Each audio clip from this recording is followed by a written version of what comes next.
Welcome back, mathletes. We have our second day of our first lesson of chapter 5, which is all about ratios. We're going to make sure that you remember what a ratio is and also how to write them. We learned last time that there were 3 different ways to write a ratio. They'll represent the same thing, they just look a little different. And then we're also going to extend that into simplifying our ratios and then finding equivalent ratios as well. So just to freshen it up for you, ratios are ways of comparing 2 or more values. Those values can be something that is something that you counted. Maybe it was like a survey result or some kind of data. It could also just be 2 different numbers that were given to you, and we wanted to do some kind of comparison. So we said that a score of a sports game, it could be like 20 to 25, and that would be the score. That would be a ratio. Ratios can be written in 3 different ways. We learned that they can be written with a colon, which is like the true ratio way. We can use the word TO, and then we can also use a fraction bar. So if we're writing it, they all say 1 to 3, 1 to 3, 1 to 3. Remember that the fraction does not say 1/3. We are looking at not a piece of an amount, we're looking to compare 2 different amounts. So we would pronounce them all 1 to 3. How can we simplify a ratio? Well, pause the video while you look at example 2 on textbook page 192 to see if you can figure out how they made this happen.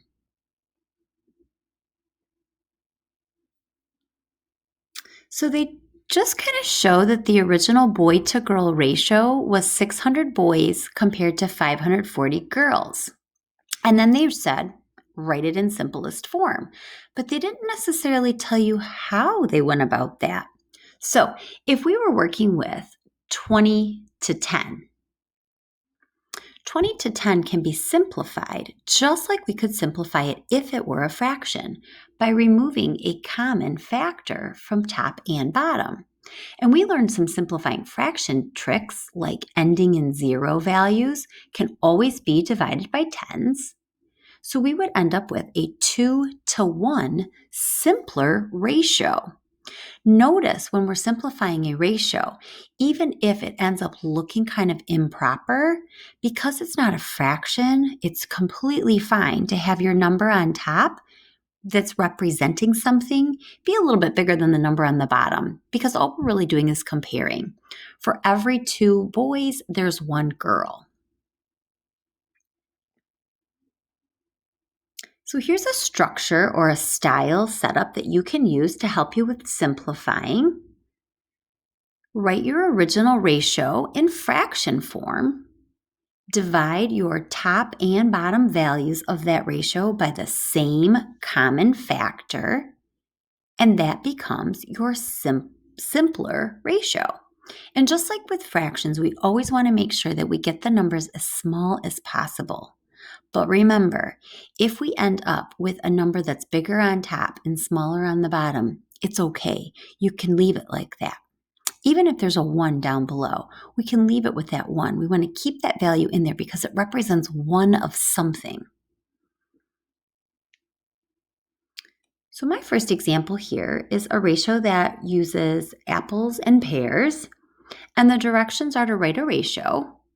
We are going to compare apples to pears, and then I want to simplify it. So I'm going to write the original ratio of apples first. There's 1, 2, 3, 4, 5, 6 apples compared to, and then I want to count the pears. 1, 2, 3 pears. It's a 6 to 3 ratio starting off. For every 6 apples, there are 3 pears. So if I wanted to simplify these, I know that 6 and 3 are both divisible by 3's. So I end up with a 2 to 1. For every 2 apples, there's 1 pear.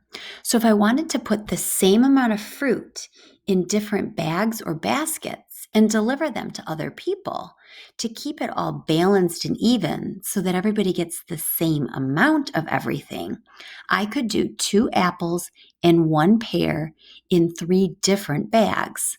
2 apples and a pear in this bag, 2 apples and a pear in another bag, and this apple with this apple and this pear in a third bag. And then everybody gets the same amount of each different type of fruit. It ends up being simpler as a 2-to-1 ratio. We'll give you one to try. Write your ratio, circles to squares, and then simplify it. We'll pause the video while you work. So your original ratio of circles to squares would have been a 4-to-4.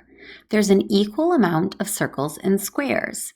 And when we simplify that, dividing both by 4, we find it's a 1-to-1 ratio.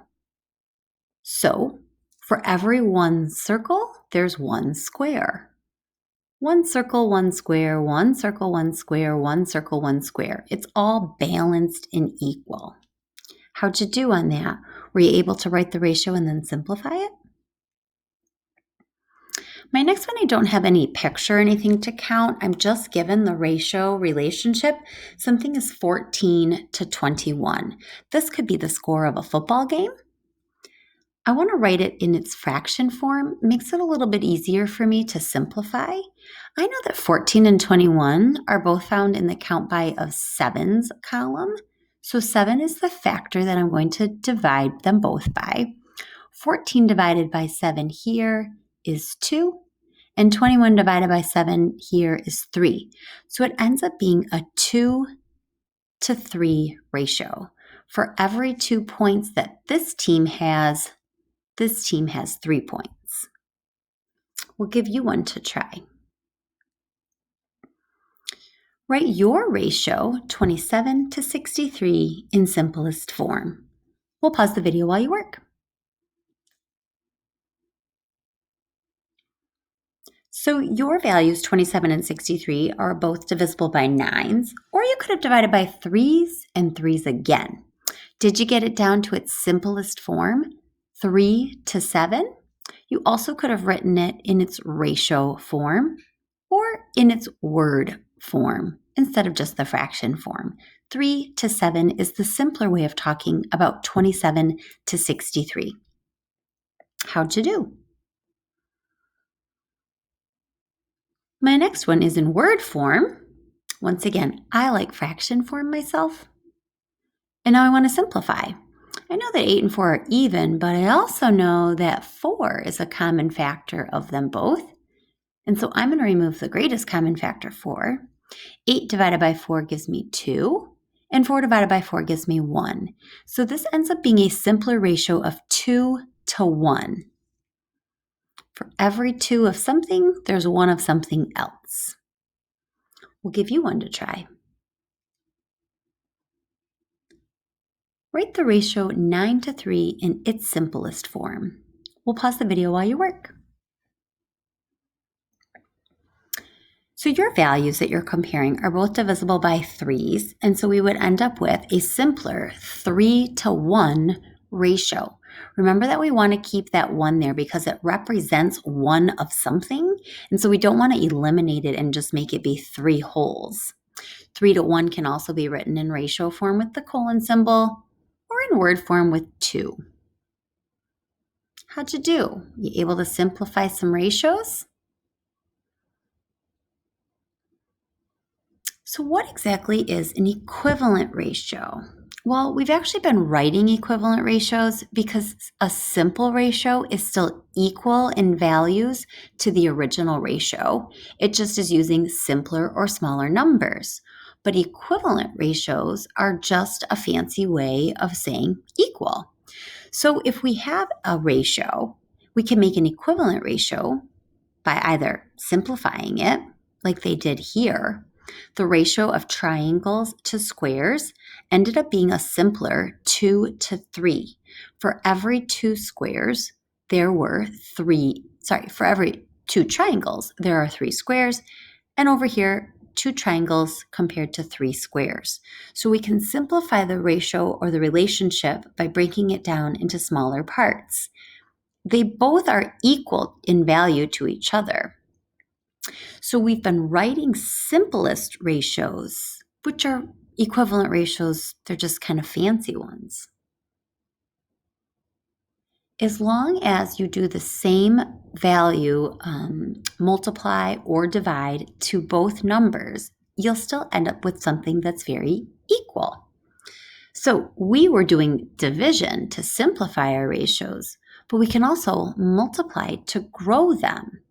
So if I knew that for every 2 dogs, I needed 3 cups of food, but I planned on getting a lot more dogs, my value of food also will need to change. So if I ended up with 4 dogs, which is double the dogs that I originally had, I'm going to need to double my food as well. And as long as I do the same growth to both of the values being compared, I end up with the same ratio or the same proportion. They end up being still in a balanced relationship here. So what you do to one, you do to the other. Multiplying will grow those numbers, dividing will shrink them. The directions for me are to write 2 ratios that are equivalent to 1 to 5. Notice I didn't say 1/5 because it's a ratio, so 1 to 5.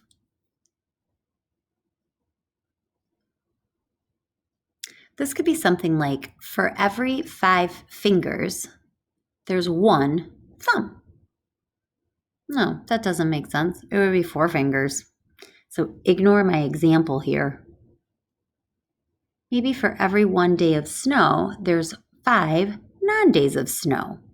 So if the number of days of snow got bigger, then the number of non-days of snow also has to get bigger by the same to keep the ratio or the comparison in a true balance.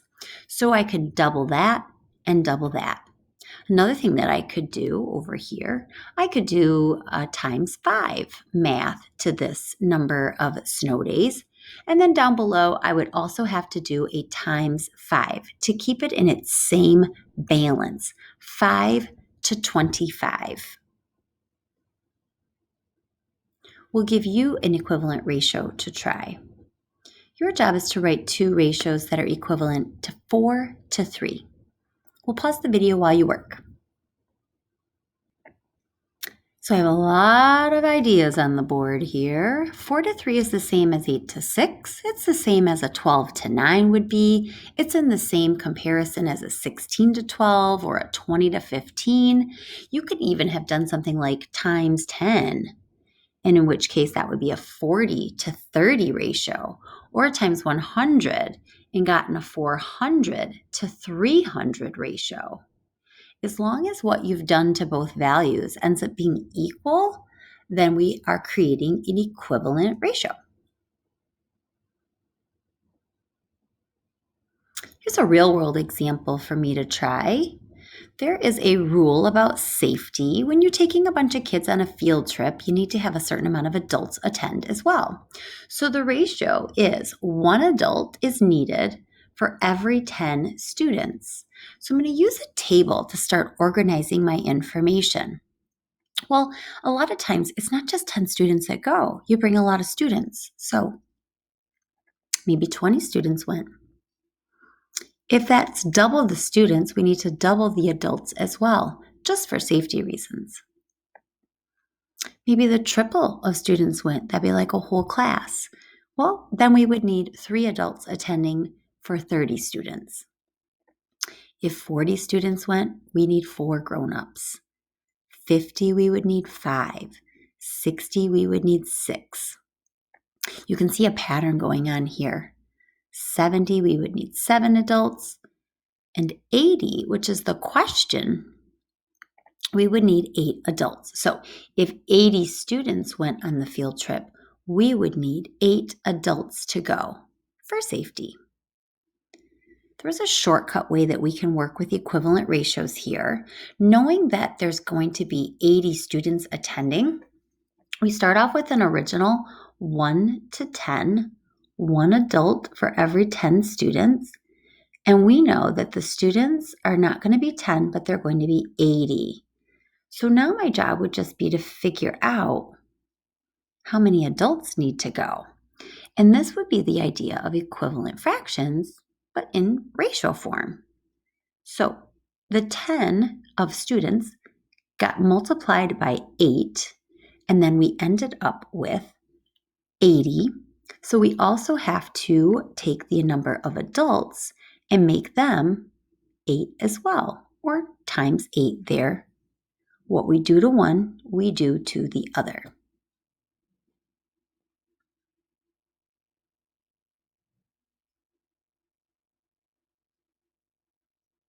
So let's give you one to try. You're going to be working with your partner to create equivalent ratios. So if we had a food item and there were a certain amount of calories in each serving, sometimes people don't eat just one serving of that food. And what that means is that they're eating more than just one group of the calories as well. So your job will be to figure out how many calories are in one serving by looking at the nutritional label. If there were 54 calories in one serving, but we were going to eat 2 servings, 3 servings, or for this food item, it says there's 8 servings per container. Maybe I ate all 8 servings, like if it were like a big bag of chips or something like that. Or maybe it was drinking 8-ounce glasses of juice, but I drank the whole bottle. I need to also grow the amount of calories as well. So if you create a table like this, it will help you with your servings. One serving would have this many calories, 2 servings, 3 servings, 4, 5. What if I ate 6 tacos? So we'll pause the video while you work with your partner to find equivalent ratios.